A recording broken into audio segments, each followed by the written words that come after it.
and Periscope should be boom, and we are live. So people, stop working and pay attention to us. For sure. For sure. So we live on YouTube, Facebook, and Periscope. I got the homie Chontaye Walter with us today. Welcome back. Welcome to Coach Ernie Show. Thanks for being with us. No problem. Very dope. What you've been doing. Awesome. Thank you. So, just so everybody knows, Chontaye and I played basketball growing up together in Oklahoma. AAU, kicking people's butt in AAU from Oklahoma, Air Stars, baby. And we are going to just chat about her success story in basketball, playing other sports. She was a dog in softball. What else did you play? I ran track as well. I just didn't like running. So none of us like running. But I mean, I was all right. You know, hurdles was my thing. 100-meter hurdles. I was all right. But softball and basketball were the main two. And now, how did you get into softball? I actually started playing softball first. I started at like 5. And that's because my mom's sport was softball. So that was my first love, if I was being completely honest. I know that. Okay. Yeah. So, all right. Tell us. Somebody doesn't know you. What's your background as far as, you know, where you grew up, what school you went to, and then take us through high school sports, high school basketball. Sure. I grew up in Midwest City, went to Nakoma Park Choctaw schools majority of my life. Now, when I got to high school, I went to Putnam City West from, my junior and senior year. Mm-hmm. So from Choctaw, Nakoma Park, my mom and my dad actually coached me since I was until sixth grade. They coached me, and I started playing early, even before I entered into school. So I was like 5, like I said, starting softball.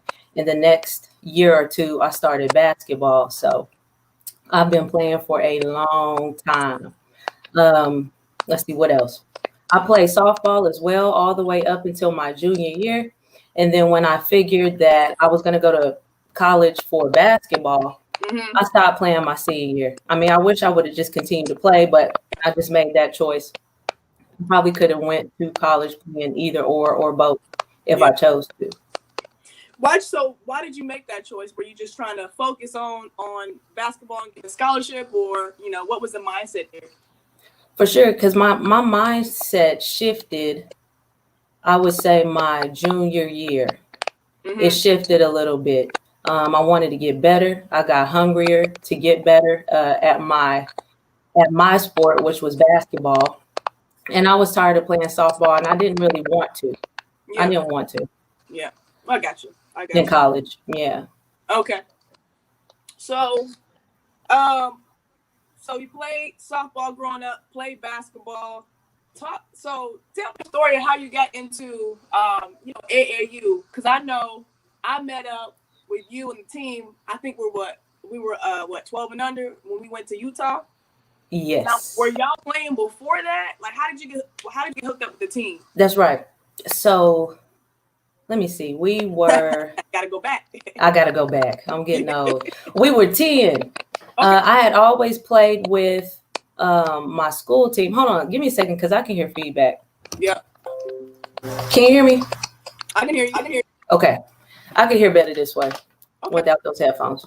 Cool. So I was 10 when I started with the Oklahoma Stars. I had played with girls from my school in AAU. That team, my mom didn't coach, and it was crazy. So we went to nationals in Florida. And if you know me, you know my parents travel with me everywhere. And for whatever reason, they were working. They couldn't make it to this one. So I actually went down there with people I grew up with and went to school with. Mm-hmm. This is the 10 and under nationals. And I came across Krista Durley. Uh-huh. Where? And they had seen me play the Oklahoma Stars, because they were down there. They saw me play. And so they started asking questions.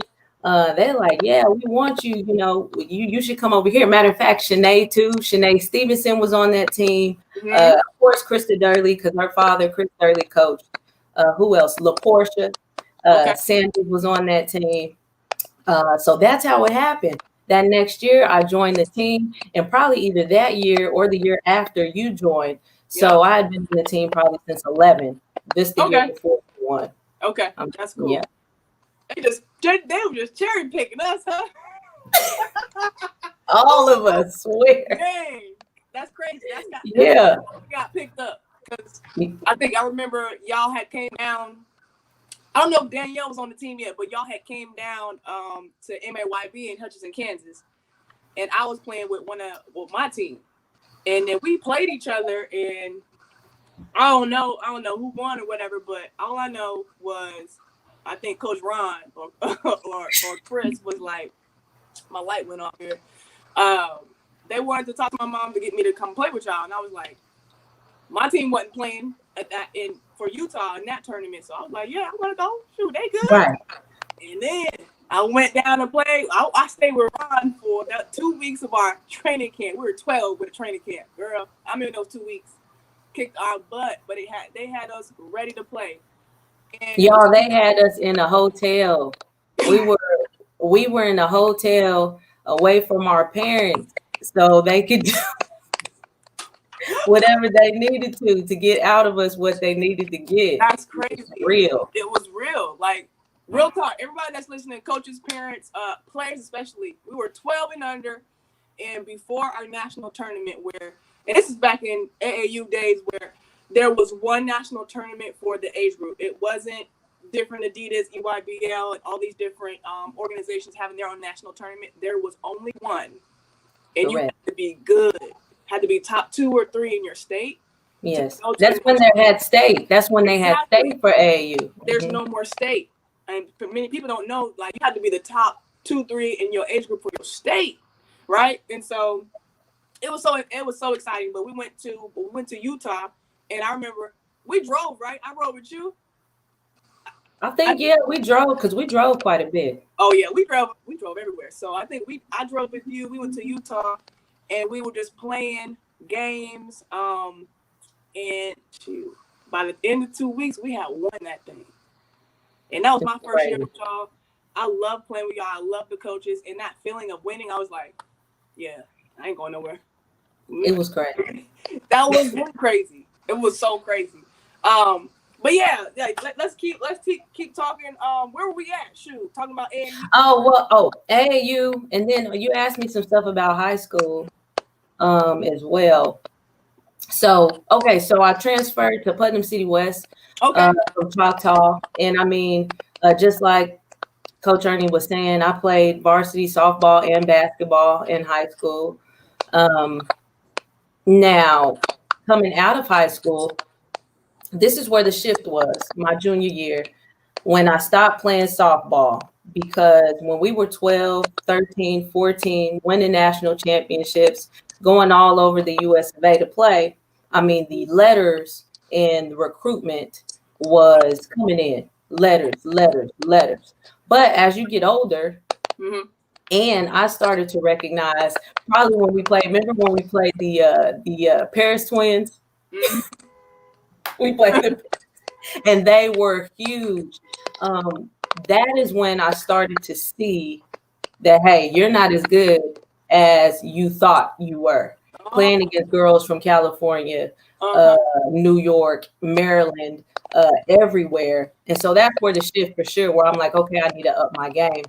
So coming out of high school, I actually went JUCO, didn't have to, but I wanted a shot to go higher, to go to the next level in college. So I went ahead and went to junior college. I went to Stewart County Community College in Kansas, Liberal, Kansas. Great JUCO, great coach, great community. I had a really good time there. We made it to nationals there. We ended up third, and we finished that season with like 6 people. When I tell you that there were 4, we had our 2 girls foul out, and we ended the game with 4 people. I kid you not. I can't make this stuff up. I don't know. Also, Tegan played on that team though. So we had some good players there that also ended up going D1. So that was my first stop. Okay. And that was JUCO, so that was 1 year, or that was 2? JUCOs are 2 years, Two, but I right? only went for one. I wish Gotcha. I would have went two, but I only Okay. went for one. Okay.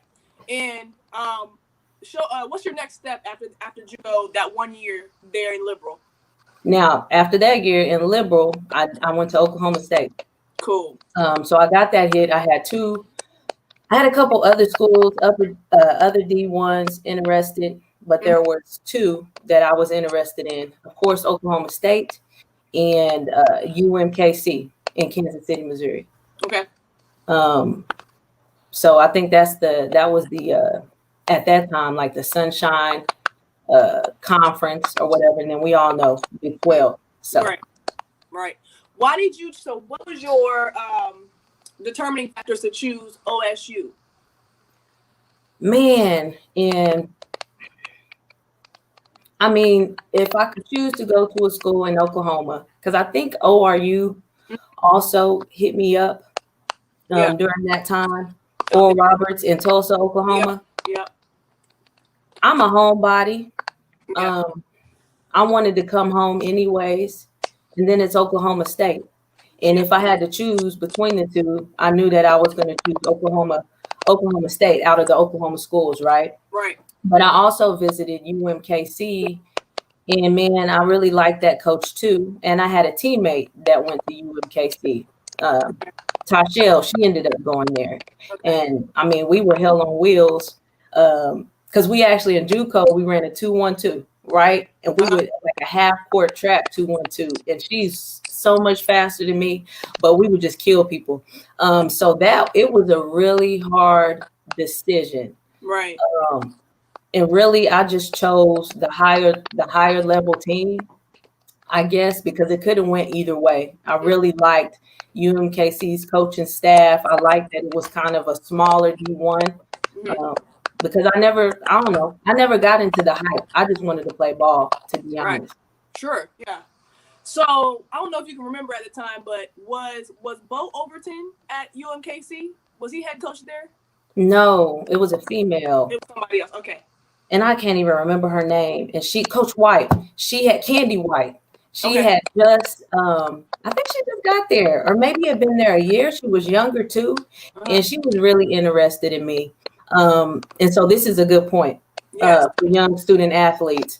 She was extremely interested in me, right? I knew that I would probably start. I mean, if I worked my butt off, I knew I would be starting there and playing.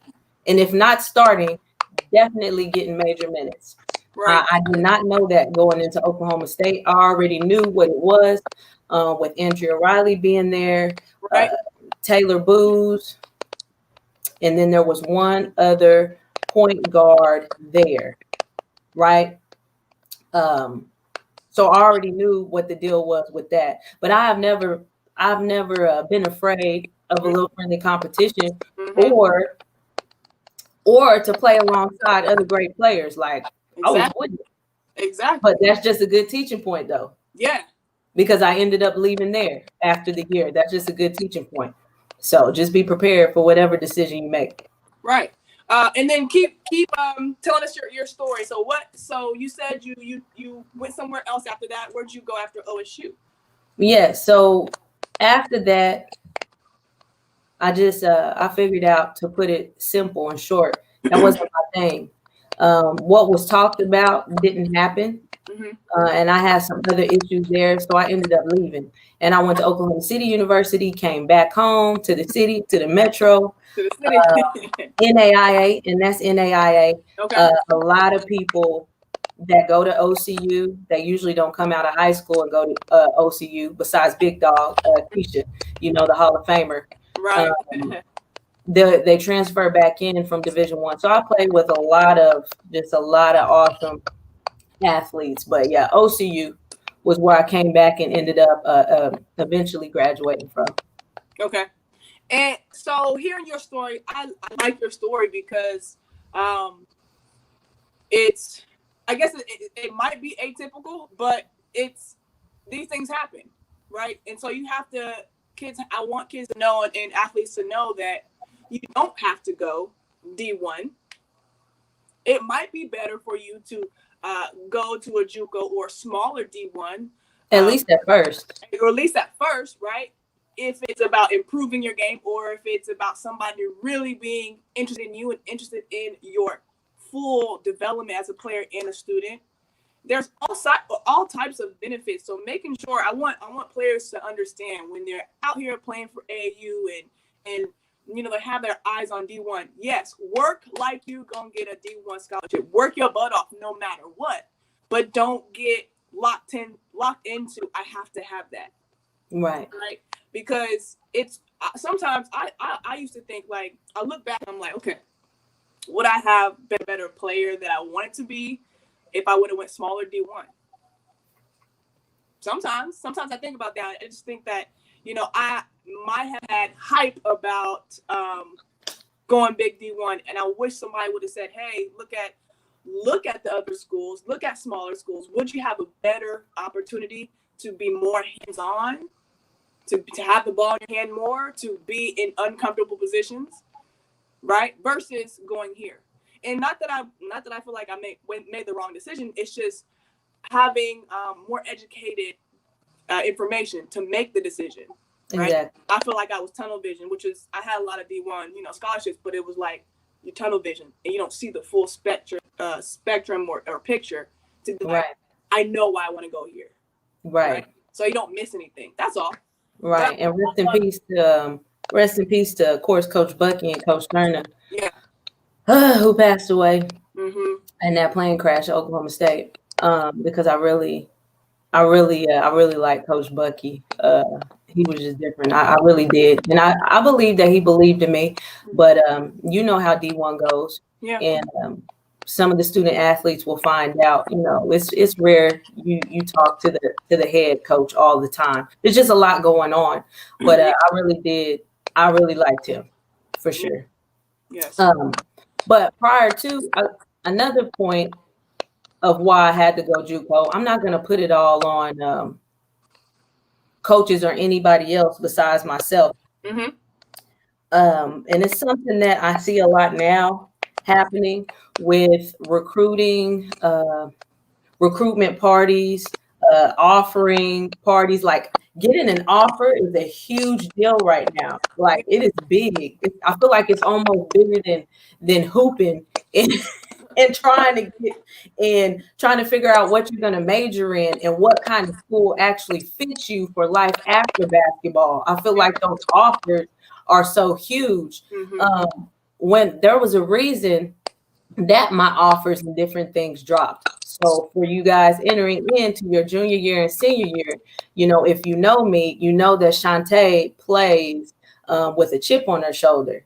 And I definitely had a chip on my shoulder when I played. So there were a lot of coaches that just didn't think too fondly of me. They just did not, where I played. I was just a dog. That's all I can tell you. I really left it out all on the court. A lot of the times I felt misunderstood.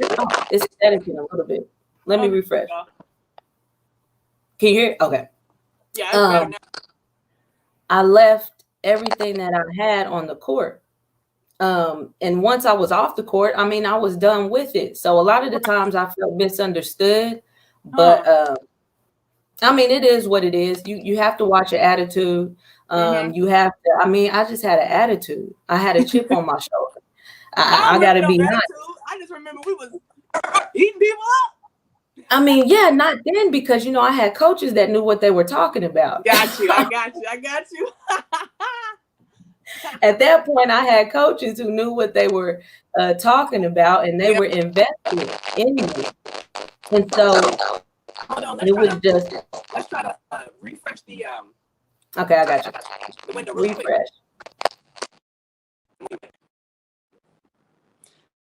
All right, we're getting into some good stuff. This is my teammate, man, the homie here. We'll wait on her to get back. But guys, if you are watching, leave us a comment. Ask questions while you're watching here. See if you can get her back. Let's see any better. I hope it is. Sometimes we have some issues. All right. What up, Shani? You there? What up? I'm back. Yep, it's lagging a little bit. I'm trying to let it catch up. All right, I might have to do mine. Okay. All right, you were frozen for a minute. I think we good. Cool. All right, good. Now where were we? We were Just watch your attitude on the court. Watch how you speak to the refs. Don't take calls and different things personal. Even if you feel like you know more than your coach, when in most cases you don't. You don't. We were different kind of players. Say that one more time for them. They didn't. We were different kind of players. Most of the time, you do not know more than the coach. Okay, you don't even have enough years on this earth to know more than that coach. So just keep that in mind. People are watching. They are always watching. Coaches talk and people talk. Yeah, for sure. So, okay, cool. So let's see here. We talked about AAU. I wanted to go back and talk about maybe in high school, and then in the transition to college. You know, what I talk about with kids now is really to have self-awareness as far as understanding what they do as a player. Like, what is their value?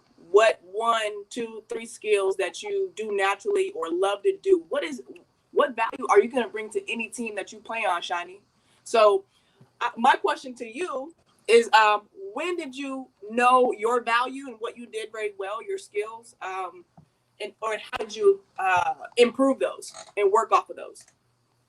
well, okay. So coming from a team where I was it, I was the main person, and that's before I joined Oklahoma Stars. Uh-huh. Then going into a team where everybody was a superstar, it was hard to find my role. So then coming out of that, because I didn't play, I left Oklahoma Stars at, I don't know, 15, 16 years old. Going into high school, I did have to work on that. I had to work on what my role was, what my it factor was going to be. And my main thing was defense and taking care of the ball. And that's what actually got me to Oklahoma State. I'm going to take good shots. I'm not going to take the ball over or turn the ball over. And I'm a dog on defense. You know, I like stopping people. Like, that's my thing. I love to play defense, and most people don't. So that was my thing. Working on my jump shot is extremely important to have a jumper, especially if you're a smaller guard for the ladies. Everybody at this point, everybody needs to have some kind of jump shot. So taking care of the ball, though, in defense was my main thing. Of course, I worked on my shot, jump shot, and all those different things, but those were like my it factors that took me, anyways, to college for sure. Awesome. Was there anything, what skills once you got to college, even throughout your career at Liberal, OSU, and then OCU, what was it that you had to add? Was it full skills, or was it going, I want to say, deeper into the skills you already had, maybe being better in certain situations? What kind of level up did you have to do? Man, I didn't even realize full skills or the full skills that I even had until after college. Okay. Really, because there's no pressure. You're just playing for fun. But going or being in college from JUCO to my 4th year, a quicker shot and not shooting like a girl. So a much quicker shot, and it's harder than people think. Yeah, it just really is. I mean, and my 3-point shooting percentage, definitely, it was pretty high when I was at OCU. By the time I got to OCU, I was up there. I can't remember off the top. My free throw percentage, my 3-point percentage, all of it went shot up. So a quicker shot, a better jump shot. Better ball handling skills. You can never, you're just always going to get better. Always. So ball handling for sure, a quicker shot that wasn't a set shot, and be able to shoot a jump shot from anywhere. It doesn't have to be, I have to shoot a 15-foot jump shot. You got to be able to pull up and shoot from anywhere on the court. You really do. Got to get into that shot and be dangerous, they call it, or especially if you're 5'6", 5'7". Right. So sometimes I'll have parents watching these shows. So I like to ask, highly successful players that I played with and I played against that I know, about parenting styles. We all had our crazy parents understands. So funny, but everybody has a parenting style. Maybe it's the same for both parents or one or the other. They're different. Could you talk about parenting style and how that might have helped you in your success? What did your parents do? What did they give up for you to get your success? A lot. As much as my parents worked, they were always there. Besides that one at 10-year-old national tournament that I can think about, being without them, they've always been there. And so with that, and sometimes you don't even get that nowadays with these kids, but with that, I just had a sense within myself that I was going to do whatever I had to do to prove myself, not only to myself, but really to them. It had nothing to do with anybody else. I was going to go hard because they put in their money and their time. They didn't have to. So yeah, that helped me. I mean, I went 110% all the time.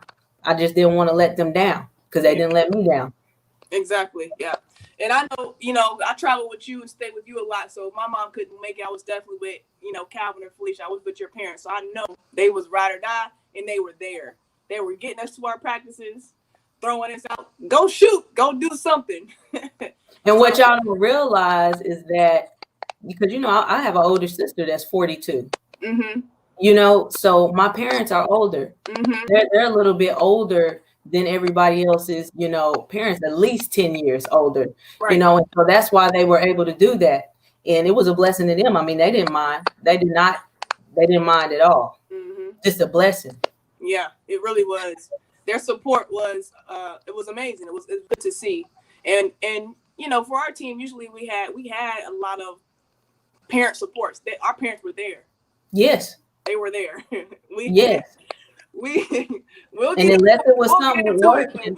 I remember playing games and we had our fans, just our parents, and then we would have other teams be hollering for us to win the game if it was tight. We're like, who are these people hollering for us? But let me see what we got next. One thing. So let's talk about some adversities that you had to face. We talked about some with moving from different colleges and making those decisions to continue your career and do the what you thought was the best at the time. Were there any other different adversities, injuries, things you had to really get over and through to continue playing basketball or just doing your career? Oh yeah. Like I said, JUCO was great, but once I got to Oklahoma State, and some different things happened there. I was ready to go before Christmas. That was a rough time for me. It was really rough. I wasn't feeling it. I didn't.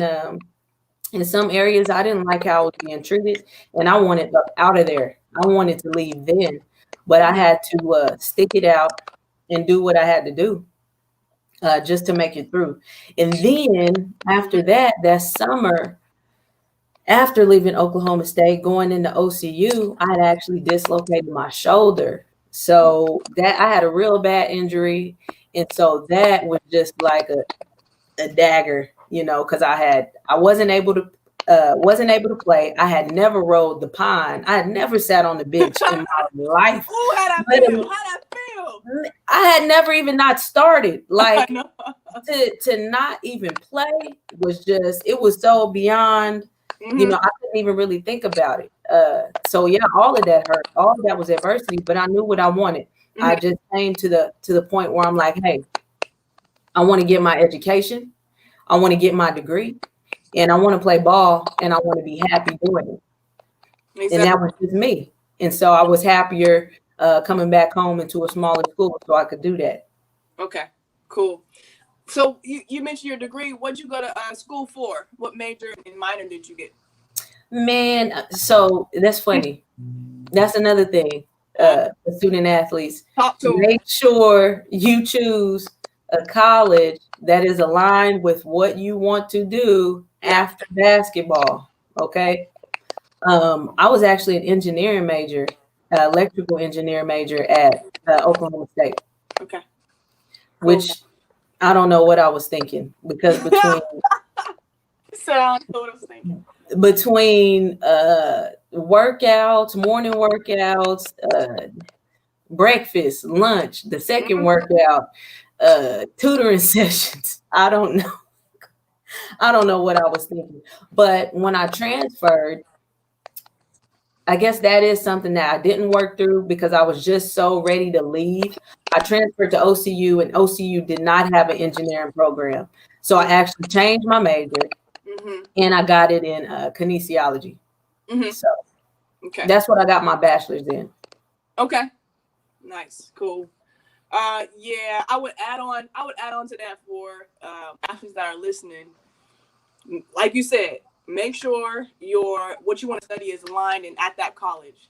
And then I would go as far as to, while you're talking and being recruited by a certain college, like over their 2 years or whatever, continue to ask and make sure that you will be able to take those classes and practice will not interfere.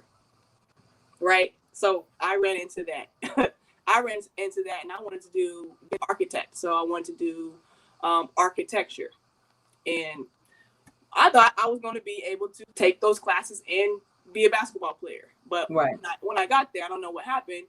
All of a sudden, the classes were at the same time as practice, and I wasn't able to get into architecture. But I had to figure out what I wanted to do, and it was I got put into education.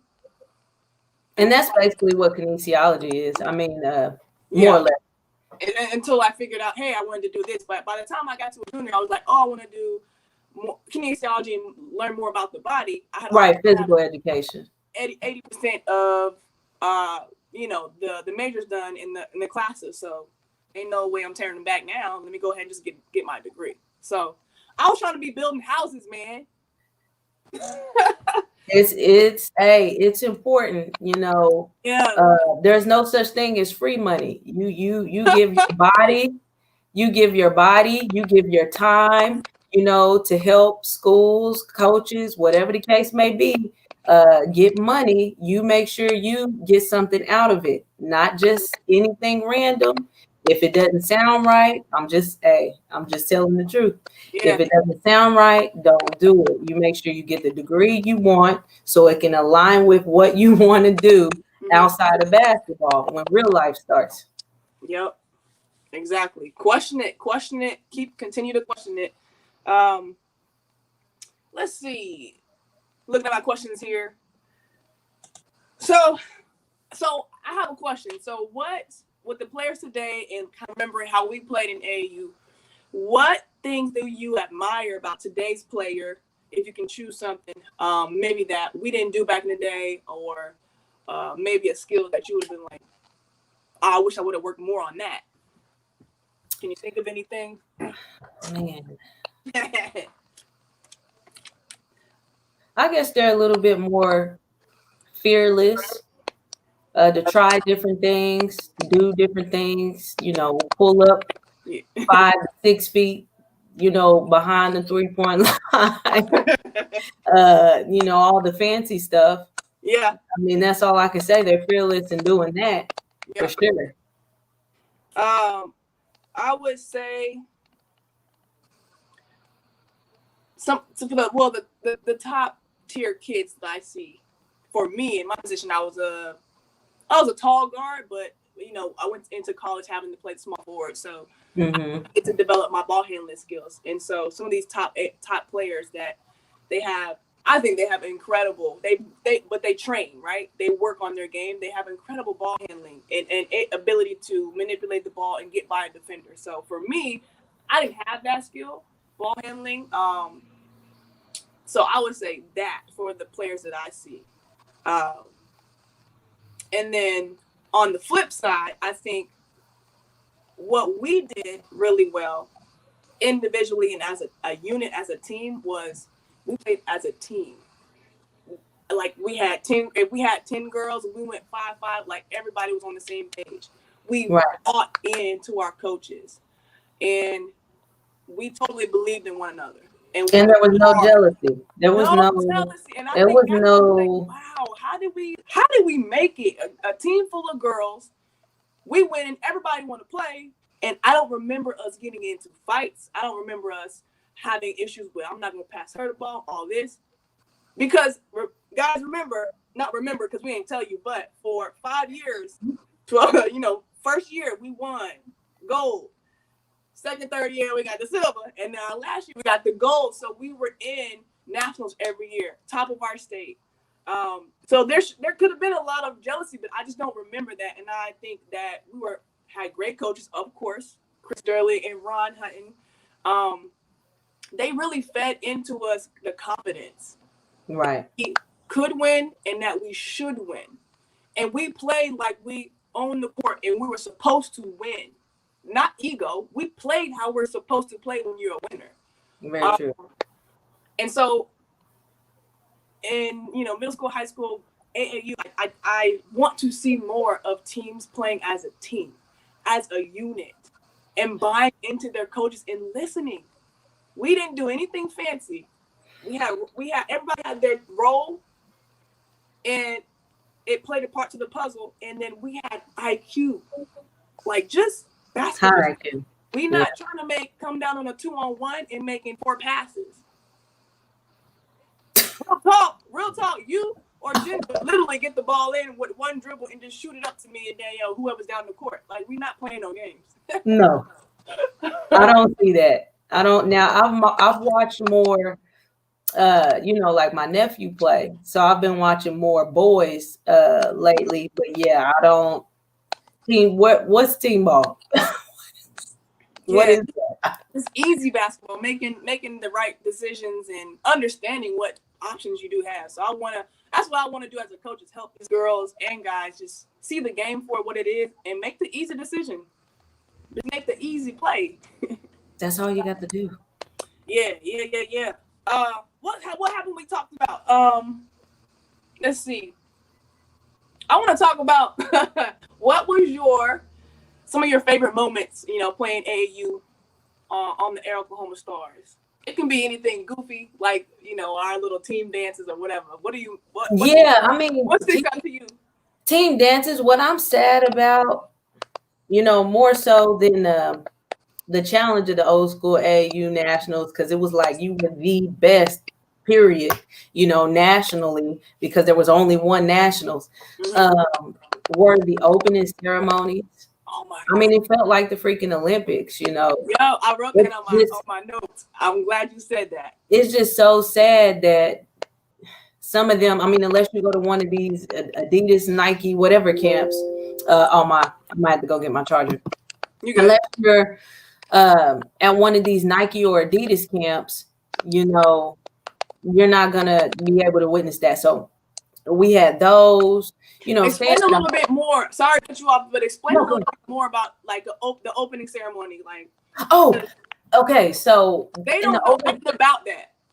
In the opening ceremonies, I mean, it was like the Olympics. Yep. If you watch the Olympic Games opening ceremonies, we'd all have our seats in the stands. Our parents are there. You have your banner. Yep. Well, no, we weren't in the stands. We were actually waiting to come out because everybody walked out with their banner, just like the Olympics, with their banner. You had your parents in the stands, cheering you on. And then you could wear your little shirts. If you want to wear glow in the dark little necklaces, I mean, you could show out. You could completely show out if you wanted to. Then you walk in, they announce you. If you had been there prior, then of course you're going to be announced as, hey, the returning champs, coming out. Everybody, you take your little walk. Everybody take their little walk. Yeah, and it was always just super cool, especially being from Oklahoma. You know how people feel about Oklahoma. So they like, this team from Oklahoma. We here. Yeah, they knew who we were. From Oklahoma. They knew who we were. But even that, the festivities after, I can't remember the stuff we used to get, but we definitely used to get some free things. And then, food, being able to mingle with the other teams. And it was always a good time. There was never no BS, no fights, no crap like that. Oh, Just yeah. love it. Okay, hold And on. that's Let me stop my camera so I can go get my get dang it. charger. All right, cool. Go get it. So yeah, I'll elaborate, y'all, while she's getting her charger. But that was one of my funnest or most fun times is the opening ceremony. It is literally how she explained it. If you watch the Olympics and you see all those teams and the countries coming out with their flags and their same kind of attire, that was the same thing that we were able to go through 12 and under, 13 and under. Every time we went to nationals, it was huge in the huge one of the big stadiums. They would call our names, our team would walk across the floor. And it was cool because you saw all these other teams that you have been playing against or you've been wanting to play against that whole year, that whole summer, actually, sorry, not the year, but that summer. And it was just cool to mingle with those girls, and they were other top players. So that was one of my favorites. Every time we go to nationals, it was awesome. It felt really good. It really felt like you were on the national stage. And we were. And that's the biggest thing that's different from AAU today. And this is, I don't know, 15 years ago, maybe, where there's no actual state that I know of top 2 or 3. Think about if you're in Texas, we're in Texas, it's a huge state. So for each age group, you've got to be the top 2 or 3 in your state for that age group. And there's a state tournament where you've got to win. To later on in that summer, go to, wherever the nationals is, Florida, Cocoa Beach, Virginia, wherever it's at. Cool. I was just giving them some more insight on the whole state and then nationals and then the opening ceremonies. Cool. So cool. Yeah, it's so dope, man. And I actually have I should go get it real quick if I can. I have a trophy. I got the trophies we used Oh, to yeah, because you got one, and I think Danielle has one. Yeah, Danielle The has gold ball, for sure. Let me go get it. Let me talk. I might have to go get it. But another thing that I loved was the competition we had with certain organizations, right? So the teams that we would always see before nationals, just when we go to a tournament, was, you already know, Missouri Phantoms, Memphis Waves, and then whatever team the Paris Twins played on. I can't remember. No, we didn't play them before until then. Until nationals, yeah. And then when we got to nationals, it was I feel like every year, every other year, we ran to Fairfax. That's the one I couldn't remember. Was Christy Toller on that team or no? I feel like she's younger than us, but she could have been later on because, like I said, that last time you won, I wasn't playing like the last 2 years. So you could have, but I remember Coleman. Oh, for sure, every time. And they also had some girls that went to Duke on that team. But yeah, that running into the Paris Twins in Utah, and then somewhere in Florida we played, and then we were spoiled, so we got to stay at this nice. Remember that beach, the place on the beach that Ron put us in? I think we're in Cocoa Beach, maybe. Yes. And this was a resort. It was nice. And he hooked us up. He treated us well, like shoot. But we worked our butts off. That was the thing. I also remember and enjoyed those 2 weeks before nationals, where we were sprinting. I'm talking about 2 days. I mean, we in AAU, y'all. You talking about a hot gym in the dead middle of summer? In the track. Okay. Girl, I remember them Indian runs were in the track where we were all in line and the last person to sprint to the front. And then we had to go sleep and eat, and then we had actual practice. We had 2s, 2-a-days or 3-a-days. It was crazy. It was. Hell, that's why I feel like we were ready for college. Yes. Really ready, like here. Yes. Extremely high IQ basketball-wise. That when I began to coach high school, I was, man. I mean, I almost didn't even have the patience for it because I'm like, these girls, even the boys, now that I've been watching a lot of boys play, they don't have basketball IQ. They don't know how to, well, they know pick and roll. That's about it. They know the action. Yeah. That's it. They don't know how to read the defense. Like, okay, if you That's go it. underneath the screen, then I need to pop out. Or if you try to, cheat the screen, then I need to fade. If you switch, I'm a roll and seal you. Like they don't know, and those are simple things. Even defensively, it was just real odd to me. Um, it was just Yeah, crazy. it is hard, and it's not tooting our own horn because I feel like Mm-mm. trying to be a coach and break things down for the kids that I work with. Of course, I always go back to like how we were taught and how did I understand that? Why did I get it? Why did I get it? Like, I don't know, understand it, be told something once, twice, and then I just locked it in. So how do I continue to teach and have them make the correct decisions and actually see what I'm seeing and understand why and just keep doing it, right? And it's just, for me, I've had to like slow down my teaching and make it very simple. If so, for example, Shani, if we trying to get them to know when to drive to the basket and just know when to shoot, I'll teach them what the defense looks like. Like if you have closeout on a skip and the defense is closing out and they stop in their space, we shoot. Or if they're Right. guarding and their hands are down, let's shoot them. Shoot it. Right.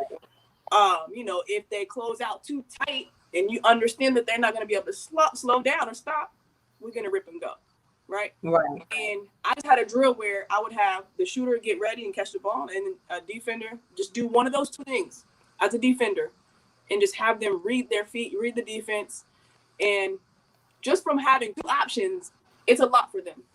For some, for most kids, on like the average level. But that's what makes it fun for me is like, okay, how do I dial it back so we can go forward faster? And see, and that's probably why you make a good coach. But the patience is like, dang, why don't I get it? I mean, and I did well. I mean, I made them get it. But that's the thing. That's the thing with parents today. Even like I try to tell my sister. I mean, with my nephew, I don't remember my parents trying to explain different plays or what the coaches should be doing to our AAU coaches. Like I don't remember that happening. I don't ever remember my parents or any of our parents butting into what Ron and Chris had going on. All I remember is that the parents bought in and we bought in. So either I was going to do what they were telling me to do, or we could do something else, period. If even play, because I'm not going to quit because you ain't quitting. You can't quit. So it goes back to parenting as well. I mean, you got to listen. It's a respect thing, and then you can't do these kids like we were done. I mentioned summer workouts and different things when I first started coaching, and I had people like, "Oh, we have vacation." I'm like, "What?" Yeah, man. Hey, your kid better be at this summer workout. We got work to do. So man, like I said, if you're serious about it, it's a lot of time, a lot of effort. The rewards will pay off. I mean, you'll get a scholarship out of it. Now, ain't nothing free, but you will get a scholarship out of it without your parents having to come out of pocket anyway. So yeah, just keep working. I would say keep working. Even if you're a freshman and junior and you see all these people, they on Twitter and I just got an offer, don't pay attention to that. Be happy for them. If you know them, cool. Don't compare yourself to them because you have a different journey. And even if you don't get an offer freshman year, sophomore year, junior year comes around, you might get a great offer. It might be your first offer. It might be great, one of the big D1s. So keep working. yes. Yeah, just keep working and stop looking around and just put your head down and get in the books and get your work ethic on. Keep getting your 2 or 3 skills that you really do well on any team that you would be on and work from there. And this is another thing though. Man, we practice how we play. You don't take off in practice. You play when the cameras are off and there's no audience there in practice the same way that you would play if you were in a full sold out arena with every top D1 college coach there. You play the same way. So you practice how you play because it's super hard to turn it on and off. So if you always have it on from practice to whenever you're working out individually, if you're at practice, it doesn't matter. Go hard. I mean, 110%. And then, hey, I mean, it'll just work out for you. Exactly. Shawnee, side note, did you know we were playing up half the time in our tournament? I didn't. I didn't. No. I didn't. Remember the Bulldogs? Tulsa Bulldogs we used to Yes. kind of get little scuffles with? Yes. They was like a year, 2 years older than us. I did not know. Yeah. That's yeah, why I remember like those. Because we out Do you remember? Because some of the kids, they'll act like, okay, like in summer league, because summer league, you may have like 4 or 5 games, right? Like when I was coaching, and kids will be just dead tired. And I'm like, man, I remember playing like, I don't know, 6 games in hot gyms and just being full of energy. Yeah. No, we had some hot gyms. Like we had gyms that was hot as heck, didn't have no air. The big fans, you can get lucky if you had 2 big fans in each corner. Yeah, we was in there sweating it out. Yeah, so. And Ron will holler as soon. Hey, has any of y'all ever had a coach that would, and may God rest his soul, God rest his soul, that would call a timeout 30 seconds into the game? Dang.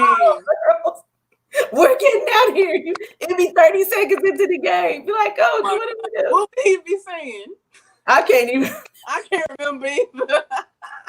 He did it a couple of times, but it was just, that was a mental thing. Maybe we started off too slow. I don't remember playing very well in the morning. If we had one flaw, morning games for sure. So I'm pretty sure it was an early morning game and we started slow. And I kid you not, it had to be at least 30 seconds or a minute into the game. He called timeout. He did it a couple of times. Yeah, it's crazy. Yeah, rest in peace. I really appreciate Ron and his family for what they did, and Chris Durley, Coach Durley, for as coaches that took a lot of their time. And I know he had a daughter on the team, but still they both had daughters on the team. But that's a lot of time, a lot of effort, a lot of money, a lot of politics on the backside they had to deal with. And I'm so grateful and appreciative because I found through playing with you guys, there was a love and a passion that grew for me. And I was able to move from Kansas and playing MIYB to going to all across the United States. I would have never done that had it not been for them. And see, like you said, seeing the East Coast girls, West Coast girls, and not just staying in the Midwest, but being tested and pushed. And I think they knew that we had in us. That's why we were pushed all the time. Exactly. So I'm so thankful for that. Seriously, though, all of them, Teresa, Savannah, the whole family, of course, Chris, Stephanie, all of them, they put in a lot of time and effort and just a lot of great skills to use even outside of basketball, entering into your career like everybody will. So it's just awesome to have good people in your corner. Oh, yeah. And then just, if you're an athlete right now, it doesn't matter. Middle school, high school, college, even professional D1, professionally overseas, reach back out and just say thank you. Thank you to your coaches that even if they were in your career for a month, 2 years, 5 years, just say thank you and you appreciate them. Because we're getting older, and he actually, Ron Hutton, our coach, passed, and I don't even know how long it had been, and I think that was in 2018. I had to go back and look, but before you even had a chance, and I know I talked to him since then, but I'm just saying it had been years. It had been years since we talked to him or got together or did anything. So definitely do that. Good point, E. I really wish I could hug him now and just talk about the old times. Mm-hmm. He was a lover, man. And he was passionate. He loved us. He really loved us. So I appreciate his family for sure. One thing I do want to ask you, can you talk about our team and just um the makeup of our team and our roles and how we just played off of each other? From the guards, you, Jenna, Toby, Savannah, and then me and Danielle, and Amanda, and other post players that we played with. Like, just how do we feed off of each other? Because we were all super special. I don't know. I just at that age in high school, you just don't see. They cherry picked us, right, and so it was perfect. You just don't see teams like that can use their skill to the best of their ability. Just a lot of unselfish, unselfish players. Mm-hmm. Um, I think Danielle had just started. Danielle again had just started playing in uh, seventh or eighth grade or something like that. And then we That were year, really young, huh? that same year we went to Utah, right? It had to be. Girl, I didn't even know that. It had to be. I'm trying to remember, and she'll have Oh, to tell me again. But she started playing later. yeah. I should say that she started playing later on. But especially with all of our guards, for one, we all got along. It was never uh any kind of anima. I just can't remember any. I'm trying to think back to Mm-hmm. think about it, and it just wasn't. I mean, we were all in awe of each other. I thought all of them were great. There were things that Savannah did. There were things, great things that Jenna would do that was just so cool. And then you can trust them to do that. So you could just trust them to make it happen. Yeah. From you, way different playing style. I mean, your handle your handle was good as weight was much better than other posts. Mm-hmm. Your handles were and your jump shot was, and you had a lot of different moves in your back pocket. Danielle Zanotti with that hook, and she could shoot. She could shoot that thing Yeah. from the three. So that was All new. hard. That was different. Yeah, About and left. 6'2". Yeah, she about 6'2", Yeah. and left-handed. And just a workhorse. And she went to Uh, K-State, just so and she y'all know went to K-State. how dope our team was. And she had a super sweet disposition. Ernie had a super sweet disposition. Uh, Danielle always has. She has just a super sweet, laid back disposition. Savannah does. She didn't even say much ever. Me and Jenna were out there. I mean, you know what though? Like our team, we weren't the tallest. Like me and Danielle, like oh no. on a good day, we 6 foot. Like I'm probably fine, but I say I'm 6 foot. We had Amanda was probably our tallest girl. What was Amanda? 6'3", maybe. Yeah, Amanda was the biggest, and Amanda had some really good. You talking about a true center, and she could shoot it. She can shoot it too now, though. Don't get me wrong, but you talk about a true center with a lot of different moves down there. Amanda Friesen for sure, but yeah, she was probably the tallest person in Zanotti. Mm-hmm. And I would say like after that we were short. We were a short team compared to other big teams that were just tall, and we handled people. We pressed people. We were in shape, but our guards, all of y'all could hit the three. You could shoot the three, and you could drive and pull up. So you had that mix, right? If they took it away, Savannah and our guards would shoot deep threes, y'all. Like you just don't see it. We were tenacious on defense too, though. I mean, when you have, and that's like I was mentioning with me and Tashelle from not Seminole, Seward County. Mm-hmm. That's how we were with Air Oklahoma Stars. Like we lived for that. We lived to pick your pocket, and we just take turns. Like, okay, I'm still at this time. Then layup. Okay, you're still at this time, and lob it to you. The love was spread around. Yeah. Yep. Presses. Oh my God. Yeah, like you say, defense. We trapped. If we were half court, we had something for you. If we were able to full court you in our diamond or our 2-2-1. I'm trying to think of who else. Oh, Krista. You talk about a dog. Was she left-handed too? Left-handed too. Yeah. And you better move out the way. Period. Because she was a smaller forward, so she had to be like that. So on defense, offense, it didn't matter. for Yep. real though. Yep. So Toby shot the 3 well as well. Oh, yeah. Handled the ball, defense, and she was ready on defense. She was ready, but she shot deep. You shot deep. Jenna stepped over half court and she about to shoot it. And yeah, I mean, yeah, from deep. young age. All of our guards shot deep threes. Like how do you guard us? And we can get by you. And we got me and D. And we got oh man, so it's crazy. Not when we own. I know.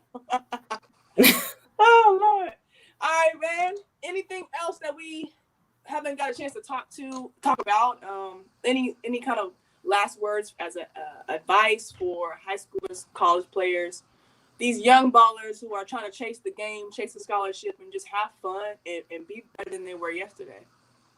Well, there's so many different videos and different podcasts and stuff, even like Coach E, that talk about basketball, making it to the next level, working on your skills.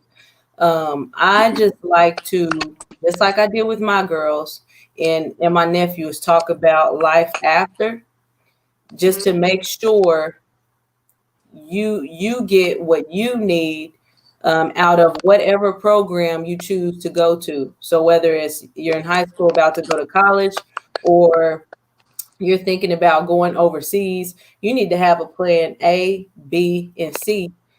See how you're going to get that that master's, how you're going to start your career. If you want to enter into coaching, you need to ask about that. Hey, do you have any programs that where after I graduate, I could be a graduate assistant, I could get my master's? Life after, for sure. Make sure you have that plan. Now going into it, if you're high school going into college, start now. It starts right now. And even if you feel bad, you're like, oh man, but I'm just not there. I'm not where I should be. So what? It doesn't matter. You can start now giving 110% and start working hard when nobody else is looking. That's the point. You got to work hard when nobody else is looking. Start working on your shot. If you want to be a better 3-point shooter, you want a quicker release. That's really important for guards. In your handle, you need to work on it daily. You need to put up I put up so many shots. I mean, you have no idea. From me from Oklahoma State, especially since I wasn't playing that much, going into OCU, I put up a lot of shots, man, on my own time. Yeah.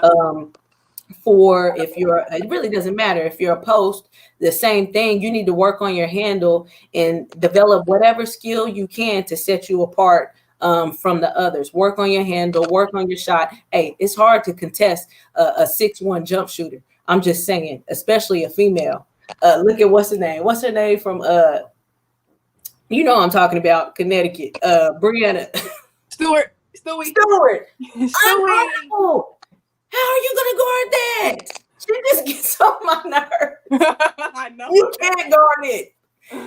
So just perfect your skills, do what makes you happy, choose a school that's the best fit, and it'll work out. Perfect. We got some comments.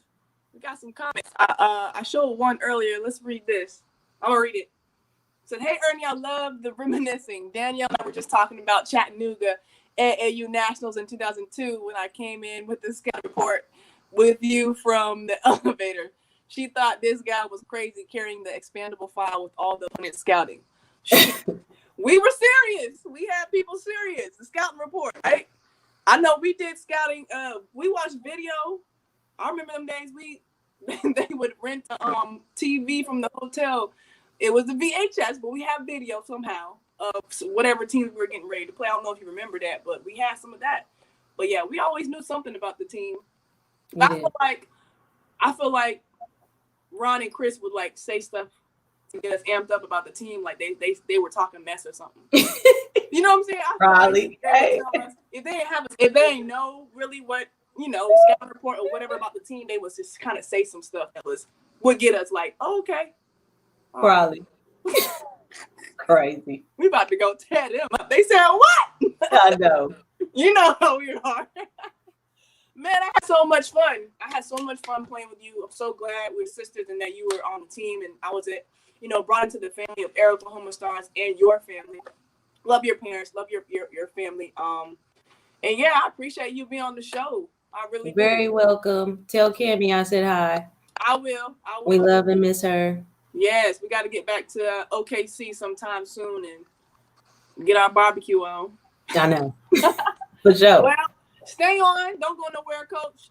Everybody else, we are out. I'll see you later. Thanks for tuning in.